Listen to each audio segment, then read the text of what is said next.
Horror Fanatic here, and I love horror movies, predominantly slashers. Which, if this isn't your first time to my channel, or my blog, you're welcome. If this is your first time, welcome. I spent the entire last month discussing films by horror icon Wes Craven over at my blog. And rather than do one of his more well-known films, such as one of the Nightmare on Elm Street or one of the Scream films, I decided to go with one that isn't discussed all that often. 2010's I Saw the Tape. This might seem like an odd choice, as it's primarily known as a thriller/mystery. But at the heart of it, aren't all slashers? Just a little bit? Rather than do my typical blow-by-blow review of this film, I decided to change the format up a bit. Because change is a good thing. And instead, keep my plot synopsis brief, and instead use that time to focus on the aspects of this film I really enjoyed, and make it a solid slasher. Such as the victim pool, the deadly preamble/inciting incident, the terrible place/dread location, the killer, and the climax. So, before we go any further, spoilers. Spoilers. All of them. As I plan to go into certain parts of this film more in depth, spoilers would be really hard to avoid. So, after watching the plot synopsis, which I will try to keep spoiler-free, if you still feel like watching this film, go watch it. And then feel free to come back. Once we get past that point, I'm just going to assume that we've all seen it. The film opens with Abel Playcock building a rocking horse for his soon-to-be-born son, and a dollhouse for his daughter Leia, while we hear of the Riverton Ripper on the evening news. After his wife Sarah calls him upstairs, Abel trips and discovers the Ripper's blade, which brings up a swirl of voices. As it turns out, Abel suffers from multiple personality disorder, or, as an EMT shortly calls it, multiple souls. As it turns out, one of Abel's personalities is the Ripper, who warns him not to call anyone, which, of course, he does, at the urging of his other personalities, and calls his psychiatrist. When the police finally arrive, the Ripper is trying to kill Leia, and Detective Patterson shoots him, but doesn't quite kill him, and Abel is rushed to the hospital. On the way, at the hospital, we see May, head nurse, declare that there has been 7 births within the last hour, all of which have been premature. And in the ambulance, the Ripper comes to, frees himself, and escapes, leaving a trail of carnage in his wake. The film then advances 16 years. It's Ripper Night, and the Ripperton 7 are holding an annual ritual to ward off the return of the Ripper. Something they state they have done since as long as they have been able. And this year marks it as Bug's turn, as he is the only one of the 7 who has yet to do it. So, if you can't do math, that means they've been doing this since they were about 9. Bug freezes up when confronted with the Ripper costume, and everyone scatters the second the police arrive. After the ritual fails, the Ripper does indeed return, and we have to discover whether or not the Ripper is returned as Abel Plankoff or as one of the 7. But if you pay close attention to when Jay Chan, the first of the 7, dies, you can eliminate everyone down to 2 suspects. All good slashers need one thing: a victim pool. Because if there's no one to slash, not much is gonna happen. Rather than a wild team party, being lost in the backwoods, or being stalked by a serial killer within their school, which does kind of happen, the victims are more closely tied into the script, due to the killer's motivation and the concept that each of the 7 are one of Plankoff's souls. So, the Ripperton 7, in the order they are introduced to us in, are Jerome King, who happens to be blind but not handicapped, a common occurrence in a Wes Craven film, as a similar character, Cass, appears in The Hills Have Eyes too. Other than being blind, Jerome King is mostly seen in the context of being one of Bug's only friends outside of Alex. He helps them to make sure that the bathrooms are clear so they can be bugged, and even steps in defending Bug from Brandon later on. He's also one of the last of the 7 to die, very close to the end of the film, thus averting the black guy dies first trope. Alex Dunkelman, Bug's closest friend and confidant. Alex lives with an abusive stepfather, and Alex is also the one who tries to teach Bug how to be a man, and to fake it, to shrug off things that would otherwise bother you. Alex is also, at the end of the film, revealed to be the Ripper, but we're going to get more into him later. Third is Jay Chan, who, besides Jerome, is the only other minority in the 7. He's also very skilled at making costumes, seen by the Ripper costume that he creates that frightens Bug, and when his soul takes over after being killed, he creates the Condor costume for him. He's also superstitious, seen by him spitting into the river before his attack by the Ripper. Now, during the attack, if you listen, you can hear him call out both Bug and Alex's name, but due to there being a single attacker, you can easily conclude that it's only one of these two, thus still keeping the film within the unknown killer subtype.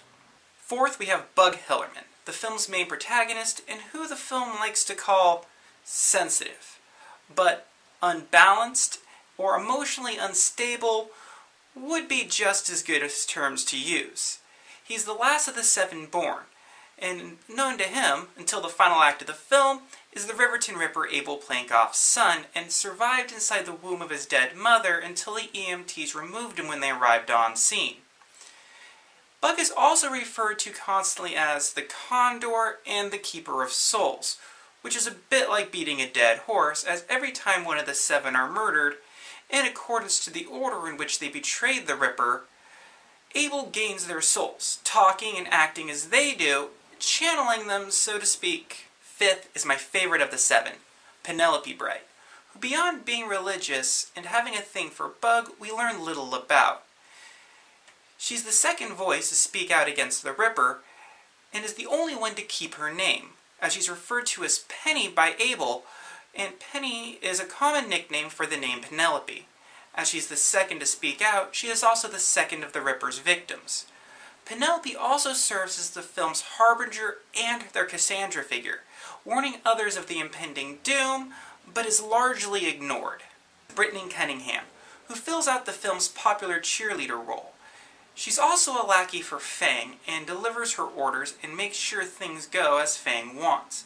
At points she's also shown to have feelings for Bug, but she never acknowledges them out of fear of what Fang will do. She's also the Ripper's fourth victim. Seventh, and the last of the Ripperton Seven, is Brandon O'Neill, star quarterback, thus filling out the jock stereotype, and he's also the film's resident asshole victim. He works for Fang as muscle, issuing out violence when she commands, and he also has a thing for Brittany, and shows that he's okay using blackmail in an attempt to get a blowjob.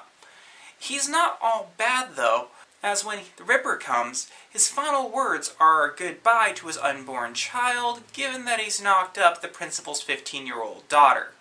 In addition to the Ripperton Seven, My Soul to Take fleshes out the victim pool by adding in two additional victims, both which happen to be adults. This can be seen as an application of the adults are useless trope, but I don't think so. Well, mostly. First is Aunt May. No, not that Aunt May. Yes, that one. She's the sister to Sarah, Fang's mother, now known as Leia, as well as Bug's.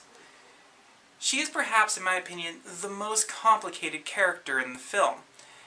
She's shown to have a close relationship with Bug, and is taken back when he says she's not his mother after learning about who his father is. But she's even more moved when he still declares that she's still his mom and is stuck with that title. But on the other end of the scale, she has a much more rocky relationship with Fang. And the only time we ever see her get physical is when she slaps Fang, something which she states she's sorry for but still feels Fang had coming. She's also the only character that's a major character to get an off-screen death, with the only other off-screen death being Alex's stepfather. The second additional victim is Detective Frank Patterson, who, in the beginning, is the one that shoots Abel. The second additional victim is Detective Frank Patterson, the one who shoots the Ripper in the beginning of the film and survives the ambulance crash. We get to see his character transition sort of over the course of the film. In the very beginning, he aligns himself more with white science, whereas the EMT more aligns herself with black magic. When we see the film advance 16 years, the roles have swapped, with the EMT now expressing the ideologies of white science, and Frank Patterson the ideologies of black magic, referring that he still believes that the Ripper's soul, if evil enough, can still be around. Frank Patterson unfortunately falls victim to the twin tropes of adults are useless and police are useless, as he quickly thinks Bug is the killer with very little evidence to go on. He also dies with barely a struggle, which really solidifies the police are useless trope. With the victim pool out of the way, there's still one character that I feel needs to be discussed, if for no other reason than completion, and that's Fang, aka Leia, Bug's older sister. She states that she hates Bug due to his innocence, and the animosity that she has for him vanishes after he symbolically destroys the rocking horse that she gives him, and thus reveals who his father is. This marks the end of his innocence, and from here on out, their dynamic changes greatly. She comes to his aid, saving him from the Ripper, and is pivotal to the end of the film in clearing his name after the events of the film. Fang is also seen to rule the school mob boss style, though the film never goes into how she acquired this level of power and influence. The dread location, or terrible place for my soul to take, is the town of Riverton, as the film's deaths take place around town at 3 different locations. First is the burned-out ambulance in the nearby Woodson Bridge. This serves as the meeting place for the Ripperton Seven's annual Ripper Day ritual. It's also the location of both Brittany and Brandon's deaths, and where Penelope's body is staged. The film also states that Jay Chan's body is found nearby, which makes sense as he was killed and thrown from the bridge. This is my favorite of the 3 locales, as it's the one with the most memorable atmosphere. I mean, just look at it. How awesome is that set? Second is the high school, where the characters mainly interact, but is the scene of only one death, Penelope Bright's. Though she sees her death coming, she still tries to avoid it and ends up dying by the pool. I do have to ask, though, how does no one discover all of that blood? And third is Bug's house, which serves as the scene for not 1, not 2, but 4 deaths. May, Detective Patterson, Jerome King, and Alex. I like that the film both begins and ends inside of a home. It adds a sense of completion in returning to the beginning, and I also feel it ties into the idea of the souls returning home to Bug. The killer at this point should be no surprise is Alex, who, as a mass killer, is possessed by the Ripper's soul, and under his influence is able to recall specific conversations that he had with Abel Plainkoff in his previous incarnation. He's also able to remember the other personalities, to such a degree that he's able to kill them off in the order of their betrayal. That being Jay Chan, Penelope Bright, Brandon O'Neill, Brittany Cunningham, Jerome King, Alex Dunkelman, and finally, Bug Hillerman, who is the reincarnation of his father, Abel Plainkoff's soul.